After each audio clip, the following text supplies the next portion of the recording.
Durgunluk var. Seçimden önce de bir durgunluk vardı. Durgunluk da devam ediyor. Durgunluğunun en büyük sebeplerinden biri de yüksek fiyat artışlarından kaynaklanıyor. Fiyat artışlarının da en büyük sebebi galericilerin kendi aralarında fiyatlarının yükseltmesidir. Sıfır araçlar var. Türkiye genelinin hepsinde var. Yani bir stokçuluk vardır.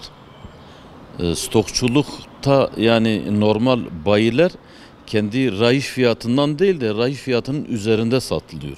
Tüketiciye yansıtmıyorlar. Farklı kanallardan satıyorlar.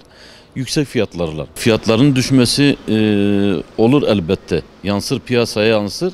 Stokun önüne geçilirse tabii. Hükümet stokçuluk yapanların üzerine gitmesi lazım. Yani ciddi bir ceza vermesi lazım yani. Yani öyle ufak para cezasıyla bu işler olmuyor. Şu an bir durgunluk var. Durgunluk esnasında araç bulunuyor. Ama talep olduğu esnada galericiler kendi birbirine sattıklarından dolayı fiyat artışı oluyor.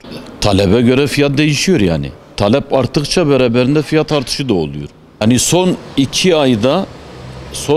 ay içerisinde 500 bin liralık bir araç en az 750 bin lira oldu. Yani aşağı yukarı bir %50 artış oldu. Piyasanın düzeltmesi devletin ciddi bir şekilde yani dışarıdan gelen araçların distribütörlere girdiğini takip etmek, distribütörlerden bayilere dağıtılıyor.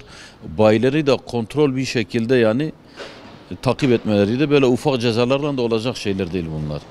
Onlar ceza aldıkça cezayı arabaların önüne bölüştürüyorlar arabaların üzerine. Hiç onları yetki etmiyor. Yine mağdur, yine vatandaştır.